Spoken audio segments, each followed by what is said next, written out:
Halo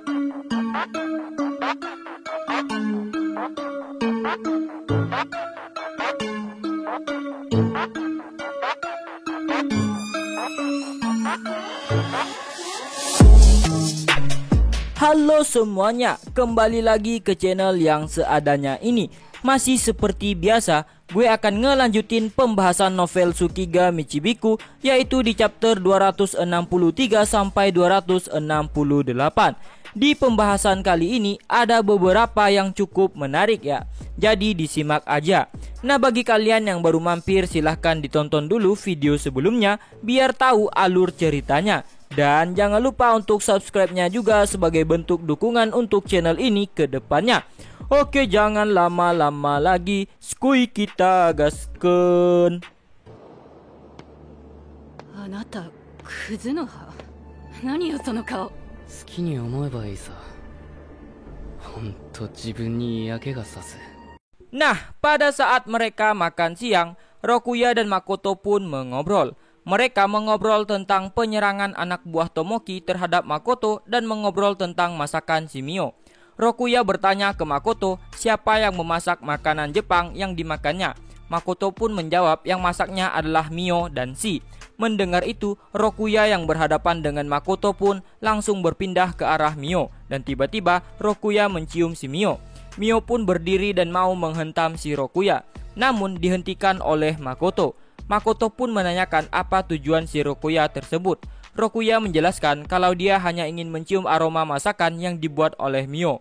Mendengar itu, amarah Mio pun langsung padam karena si Rokuya memuji masakan si Mio, karena jarang-jarang orang memuji masakan si Mio. Setelah selesai membahas tentang masakan si Mio, Rokuya pun membahas tentang gadis yang dibunuh oleh Makoto, yang anak buah si badut itu. Rokuya menjelaskan bahwa teman dekat dari yang terbunuh itu ingin membalas dendam ke Makoto. Dia adalah Pione, para perancang labirin. Mariko-san dan semua pihak anggota piknik Rose Garden akan menengahi masalah itu. Sumber akar masalah yang sebenarnya adalah karena Sofia yang membunuh Doma si naga superior. Dia membuat keadaan menjadi kacau. Rokuya pun bertanya ke Makoto apakah dia pernah melawan Sofia. Makoto menjelaskan kalau dia sudah menghadapi Sofia selama 2 kali dan sudah membunuhnya. Rokuya juga menjelaskan ke Makoto kalau dia melihat pas di saat Sofia menelan si Doma naga superior. Itu juga terjadi karena Sofia memiliki beberapa kekuatan naga superior. Mendengar pembicaraan Makoto dan Rokuya, tiba-tiba Tomoe nyeletuk ke Rokuya. Dia menanyakan kenapa Rokuya tahu tentang Ruth. Rokuya menjelaskan kalau dia adalah kenalan dari si Ruth. Mendengar itu, Tomoe pun makin penasaran dengan petualang asal. Jadi, Tomoe meminta Rokuya menjelaskan semuanya tentang petualang asal. Rokuya pun langsung menjelaskannya ke Makoto dan Tomoe. Namun, dia belum menjelaskan sejarahnya. Yang dijelaskan Rokuya di sini adalah ketika mereka bertemu di lantai 20 nanti. Karena akan ada pertarungan antara tim Aznoval dan Rokuya yang seorang petualang asal dan tim Makoto dari Kuzunoha. Rokuya juga mengatakan ke Makoto kalau itu adalah pertarungan yang akan merugikan pihak Makoto dan mengatakan kalau Makoto bakalan gak pernah bisa menang. Namun Makoto langsung memotong pembicaraan Rokuya karena menurut Makoto timnya juga gak bakalan nyerah gitu aja. Nah, setelah membicarakan tentang pertemuan mereka di lantai 20 nanti, Rokuya pun menjelaskan apa itu petualang asal. Petualang asal adalah sesuatu yang dibicarakan di seluruh dunia. Ini mengacu pada orang-orang yang disebut nenek moyang para petualang yang ada saat ini. Mereka melakukan perjalanan ke seluruh dunia dan membantu orang-orang dan menjadi panutan bagi para pemberani yang datang setelahnya, dari manusia dan demi human. Namun, nama mereka saat ini hanya tersisa di sebagian kecil dari Laurel Union. Mereka juga bekerja sama dengan Munemori, yaitu suami si Ruth, dan mendirikan satu negara yaitu Elysian. Nah, itulah sedikit sejarahnya petualang asal. Makoto menanyakan mengapa nama mereka tidak dikenal oleh pihak lain yang disebut Apple itu. Rokuya mengatakan kalau mereka sedang dihapus dari sejarah. Munemori suami si Ruth mengungkapkan ke Ruth tentang kekuatan tuan mereka. Makoto pun bingung, ternyata organisasi Apple ini memiliki tuan. Rokuya lanjut menjelaskan kalau mereka berenam dan Makoto itu boleh dikatakan sama, karena sama-sama dipanggil dan diberi kekuatan. Nah, mereka berenam ini datang pada saat yang sama dan menyadari bahwa mereka telah menerima kemampuan dan orang yang melatih kemampuan mereka adalah tuannya. Kemampuannya adalah tautan atau bisa dibilang hubungan. Apa sih kemampuan tautan? Kemampuan tautan adalah ikrar darah atau ayat persekutuan. Mereka pada awalnya adalah teman dalam game MMORPG dan kemampuan mereka sangatlah terhubung. Jadi itulah skill kekuatan tautan atau penghubung. Setelah mendengar sedikit penjelasan dari Rokuya, Makoto pun mengerti. Lalu, pembicaraan mereka pun beralih ke kehidupan Makoto yang sangat monoton. Karena menurut Rokuya, di umur Makoto yang sekarang seharusnya dia sudah memiliki pasangan yang bisa diajak untuk mantap-mantap di malam hari. Makoto pun bingung dengan omongan Rokuya. Lalu, Rokuya pun menatap Mio dan Tomoe. Menurut Rokuya, Makoto bisa saja memanggil bawahannya untuk melakukan hubungan intim. Dan bawahannya juga nggak bakalan menolak. Bahkan 2 sekaligus juga nggak apa-apa. Itulah yang Rokuya pikirkan untuk Makoto. Mendengar itu, Makoto pun berpikir kalau Tomoe dan Mio akan marah mendengar ucapan Rokuya. Namun malah sebaliknya. Tomoe dan Mio malah mengacungkan jempol ke Rokuya, tanda mereka setuju dengan omongan Rokuya. Kode keras ini cu. Bentar lagi juga diembat oleh Makoto. Tapi tetap sabar ya menunggu chapter selanjutnya. Tetap kawal Makoto sampai unboxing bawahannya. Oke, kembali lagi ke topik. Rokuya menjelaskan awal mula Guild Fairs dibuat adalah dari mereka berenam. Lalu suami si Ruth membocorkan ide tentang guild itu ke Ruth. Nah, mendengar itu Ruth pun ingin membuat sebuah guild juga. Namun selalu gagal. Tapi pada akhirnya dia bisa membuat sebuah guild petualang yang juga dia sebagai ketuanya. Ruth membuat guild petualang itu memiliki kekuatan yang sama seperti guild petualang asal, yaitu kekuatan abadi. Jadi, oleh karena itu, Ruth membutuhkan kerjasama dengan Dewi dan membutuhkan kerjasama dengan mereka juga. Namun, itu menghasilkan suatu masalah. Demi Dewi, Guild Fairs menjadi inti dari guild petualang, dan mereka pun menjadi abadi. Dan ada satu masalah lagi, Rokuya menjelaskan, pada zaman dulu ada satu naga yang marah karena hal itu. Mendengar kata naga, Tomoe pun langsung menyaut. Karena Tomoe mengira bahwa tidak ada satu naga pun yang bisa melawan si Ruth. Rokuya pun menjelaskan kalau itu adalah naga Futsu. Oke, gue jelasin sedikit tentang naga superior Futsu. Futsu adalah salah satu naga besar yang dulu menguasai tanah dan jiwa dan memiliki eksistensi yang setara dengan Ruth, yang menguasai langit dan harmoni. Setelah dikalahkan oleh Ruth karena perbedaan pandangan, dia kehilangan bentuk fisiknya dan sekarang tinggal di dunia orang mati, bekerja sebagai manajer jiwa. Dia adalah naga leluhur tanah, Futsu si naga tanah, naga besar yang tak tertandingi yang memiliki kekuatan yang sangatlah besar. Bagaimanapun, Futsu menentang pembentukan guild petualang dan sebagai hasilnya, kekuatannya diambil darinya oleh Ruth. Pada saat Ruth disebut naga langit dan juga naga harmoni, saat itu Apple dulu percaya bahwa Ruth sejajar dengan Dewi. Orang yang mengajari Apple tentang betapa salahnya pemikiran tentang Apple ini adalah naga tanah, yang terkadang juga disebut naga batas atau naga raksasa bernama Futsu. Dia saat ini mengelola Yomi Birazaka dari dunia Dewi, tempat antara hidup dan mati sebagai pengelola jiwa batas Yomi Birazaka hidup dan mati. Itu seperti Yomutsu Hirasaka. Futsu dan Ruth pernah memiliki hubungan yang positif. Hubungan ini renggang karena cinta segitiga dengan sang pahlawan, yaitu si Munemori. Dia sekarang memiliki kebencian yang mendalam untuk sesama naga besar. Itu sedikit penjelasan tentang Futsu. Tomoe tidak kenal dengan si Futsu, karena Futsu ini ada di tingkat 0. Kalau si Ruth kan tingkat 1, Tomoe tingkat 2 dan seterusnya. Nah, begitulah sedikit sejarah tentang petualang asal dan sedikit sejarah tentang naga superior Futsu. Makoto dan yang lainnya ketika mengobrol dengan Rokuya, mereka juga sambil menganalisis bagaimana cara mengalahkan si Rokuya yang abadi nantinya di lantai 20. Oleh karena itu, Mio dengan Tomoe selama mengobrol mereka hanya mendengarkan saja tanpa banyak respon. Karena mereka sambil menganalisis bagaimana cara mengalahkan para petualang asal yang abadi. Pembicaraan antara Makoto dan Rokuya telah berakhir. Meskipun banyak hal yang telah mereka bicarakan, namun bagian pentingnya masih dibuat kabur. Sehingga itu seolah-olah seperti sesuatu yang menunggu untuk diselesaikan. Tomoe juga melapor bahwa dia tidak bisa membaca ingatan Rokuya. Makoto pun juga tidak dapat memastikan berapa banyak kebenaran yang dikatakan Rokuya. Makoto berencana untuk melanjutkan eksplorasi mereka hari itu, meskipun dia tidak tahu seberapa akurat peta yang mereka miliki di lantai berikutnya dan seberapa jauh mereka bisa maju. Tidak peduli bagaimanapun kondisi mental mereka, mereka harus melanjutkannya. Tomoe juga mengungkapkan tentang kekhawatirannya terhadap orang-orang yang akan mereka hadapi di labirin. Tapi Mio menenangkannya dengan mengatakan bahwa orang yang tepat akan berhadapan dengan orang yang tepat. Dia juga meyakinkan Tomoe bahwa Beren dan yang lainnya pasti tidak akan menghalangi mereka dan akan melakukan yang terbaik. Mio hanya ingin Beren dan yang lainnya dapat menunjukkan bahwa yang lemah juga bisa bertarung dengan cara mereka sendiri. Karena mereka harus yakin bahwa Makoto tidak akan membiarkan salah satu dari mereka akan mati. Untuk beberapa alasan, Mio telah dipenuhi dengan kepercayaan diri.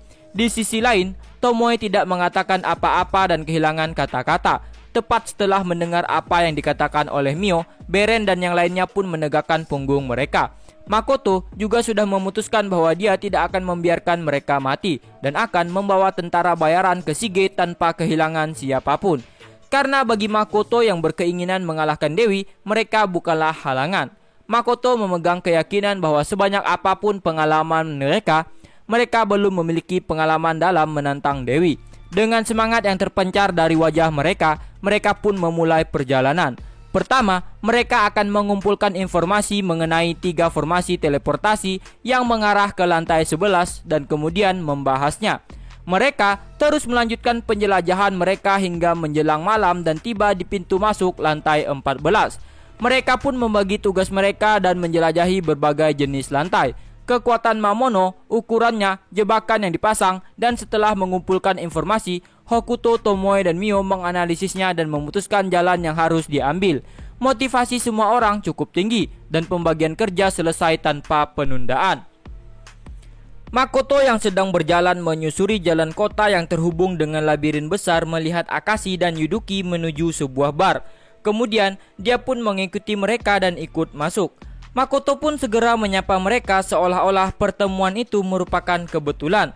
Akashi pun memasang wajah tercengang saat dia menatap Makoto dan Yuduki mencoba menahan kegelisahannya. Saat Akashi menanyakan urusan Makoto di sana, Yuduki pun mengatakan bahwa mereka tahu pertemuan itu bukanlah kebetulan. Lalu Makoto pun mengatakan bahwa itu memang kebetulan pada awalnya. Di sana, Makoto melihat obat ajaib di tangan Akashi dan dia tahu itu bukanlah obat medis melainkan sesuatu yang lain yang belum Makoto ketahui. Namun, Makoto bisa memahaminya secara kasar dan Makoto tahu tujuan dari Tomoki. Makoto pun mengajak keduanya untuk ikut menemaninya berjalan-jalan ke labirin. Yuduki mengangguk dan mereka berdua pun setuju dan mengajak Makoto untuk mencari tempat yang aman untuk berbicara. Makoto pun mengikuti keduanya memasuki labirin. Makoto tahu Tomoki telah mengubah pesonanya menjadi obat, dan jika Hibiki mengetahui hal ini, Makoto pikir Hibiki akan berusaha keras untuk menghentikannya. Tomoki telah menempatkan kemampuan pesonanya dalam bentuk parfum dan menyebarkannya, sehingga itu akan meningkatkan jangkauan efektivitasnya yang menyebar seperti dupa. Mereka pun tiba di lantai 4 labirin besar. Di tempat terdalam yang bisa dituju oleh Akashi dan Yuduki, Makoto belum menemukan jejak Beren dan yang lainnya. Makoto menduga mereka berada di lantai yang lebih dalam. Setelah Makoto merasa cukup aman untuk berbicara, Makoto pun menanyakan apa sebenarnya yang mereka selidiki. Yuduki pun menjelaskan bahwa mereka sedang menyelidiki tentang seseorang yang berpengaruh yang mereka curigai sedang mengincar nyawa Iroha. Orang itu adalah orang yang memegang otoritas tinggi di rumah tangga Osakabe saat ini. Akashi mengatakan bahwa dia adalah Tatsuki Kogetsu, orang yang bertanggung jawab sebagai kepala menteri kabinet di rumah tangga Osakabe.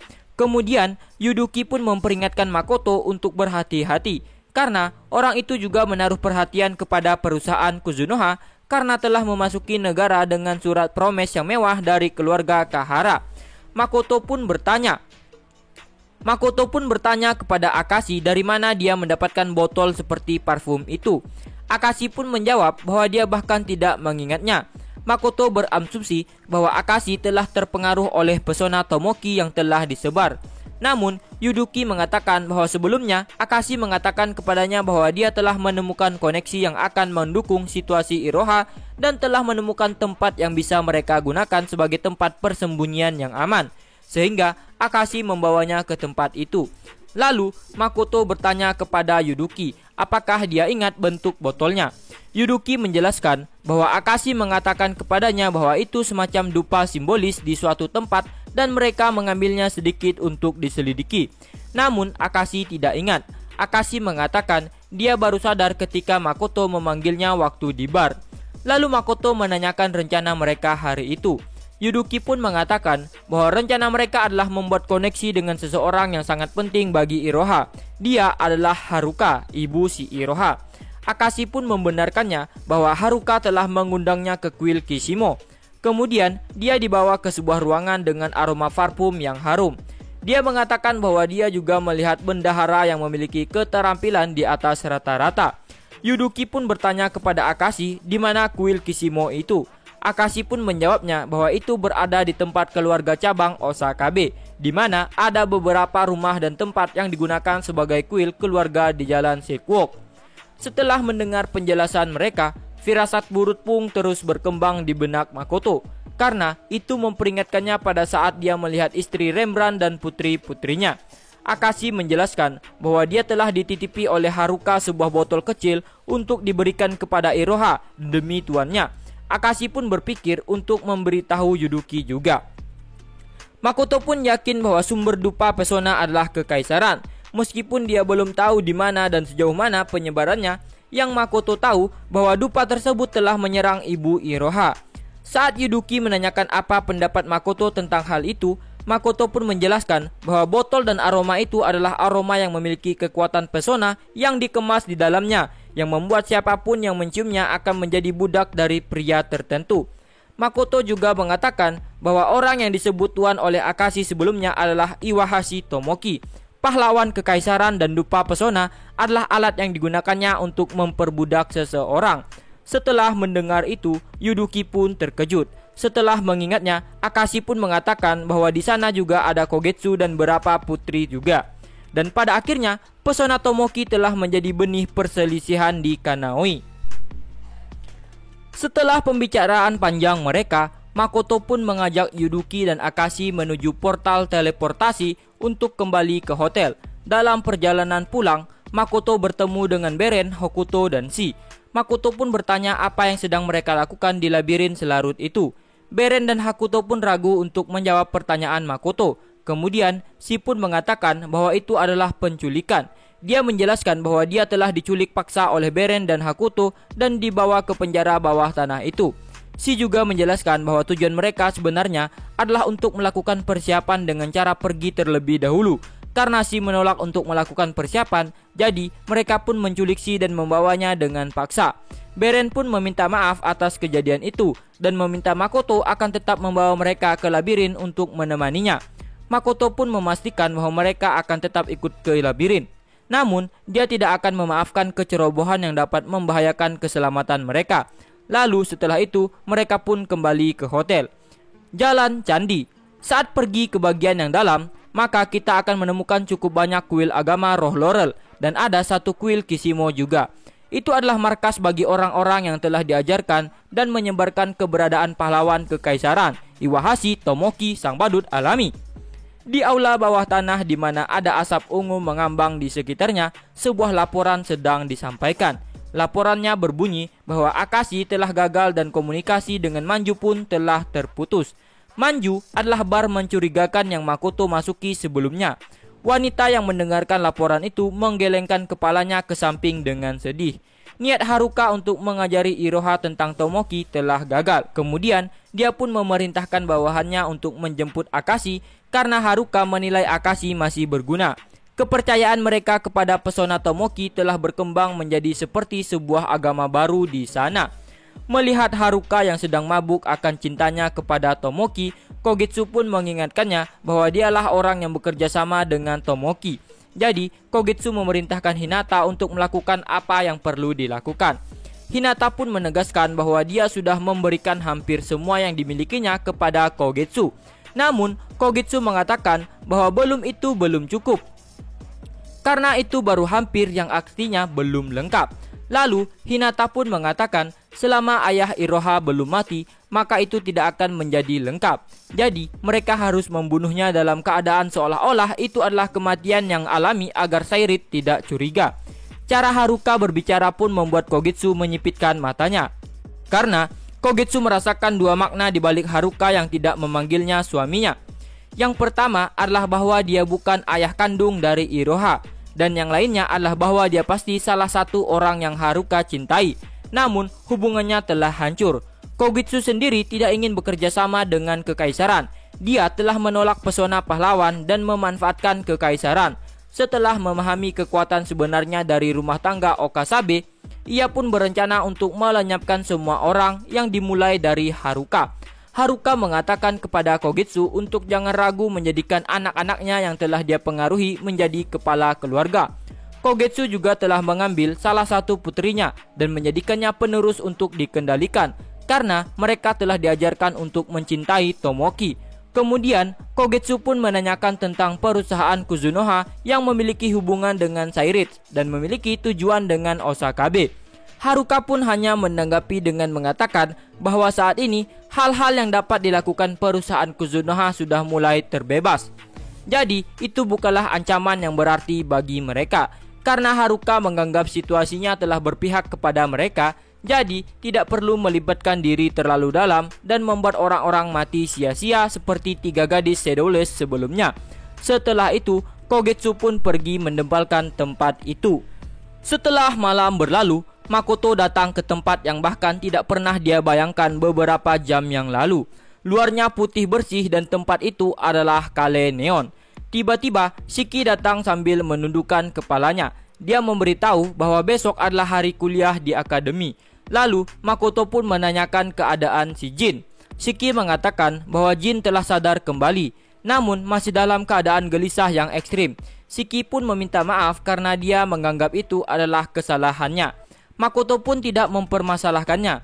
Itu terjadi saat Shiki sedang melatih Jin yang terlalu bersemangat untuk dipekerjakan di perusahaan Kuzunoha, sehingga dia berlatih dalam kurikulum terpisah dan menangani beberapa tugas bersama staf lain. Pelatihan itu sendiri bukanlah sesuatu yang berbahaya, tapi Jin kehilangan kendali dan terluka. Mengenai Jin, Abelia dan para siswa lainnya, Makoto telah memberikan materi dalam jumlah yang cukup kepada Shiki dan menyerahkan tugas itu kepadanya. Dari apa yang dikatakan Shiki, perawatan telah dilakukan dengan aman dan telah menunjukkan hasil terbaik di mana tidak ada bekas luka yang tersisa.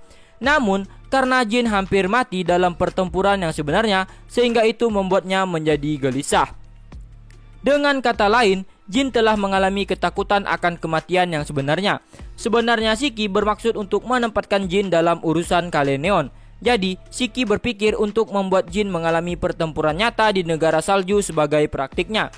Tapi ada faktor yang tak terduga yang tidak bisa Shiki prediksi. Tiba-tiba, dari sisi lain pintu kamar, sebuah respon datang menggantikan ketukan. Itu adalah suara wanita muda yang pernah Makoto dengar sebelumnya. Suara energi itu pun bergema di ruangan itu.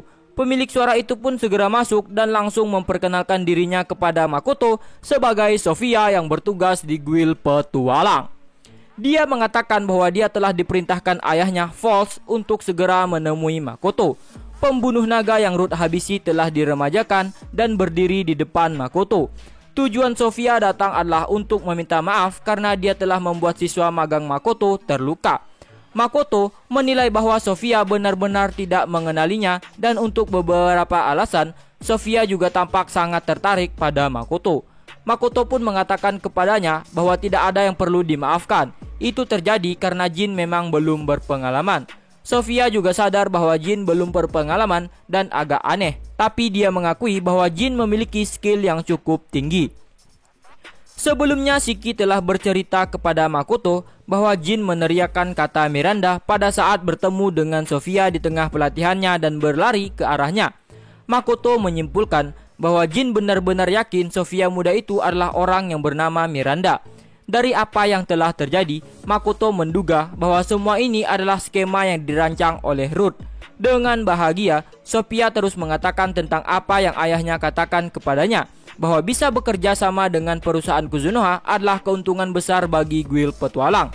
Ayahnya juga mengatakan kepadanya bahwa Makoto adalah keberadaan yang sangat penting dan tak tergantikan. Itu sebabnya dia dikirim oleh ayahnya Shirut ke Kalenion untuk bertemu Makoto. Melihat tekad dan keyakinan serta kepolosan yang ditunjukkan oleh Sofia, Makoto pun memutuskan akan memberinya kesempatan. Lalu, Sofia juga mengatakan bahwa ada seorang pria yang memperkenalkan dirinya sebagai Asnoval. Sofia menduga dialah orang yang telah menyelamatkan Jin dari serbuan Mamono. Pria itu telah berkeliaran di Kalenion dan menanyakan letak Shige kepadanya. Sambil memikirkan nama itu, Makoto pun mengajak semuanya untuk menjenguk Jin. Pada saat Makoto mengajaknya juga, Sofia mengeluh karena dia gagal meyakinkan Jin bahwa dia bukanlah Miranda. Makoto pun mengatakannya bahwa dia akan menanyakan masalah itu langsung kepada Jin Danti. Karena melihat Makoto sangat sibuk, Sofia pun pamit untuk pergi. Nah, sampai di sini dulu untuk pembahasannya kali ini. Mungkin ada beberapa pertanyaan tentang pembahasan kali ini. Salah satunya adalah bagaimana cara Sofia kok bisa hidup kembali. Dan orang yang Sofia bahas yaitu si Asnoval itu siapa sih? Nah, jadi ditunggu aja video selanjutnya ya. Mungkin ada info yang terkait di masalah itu. Dah, sekian dulu videonya, sampai jumpa di konten berikutnya. See you.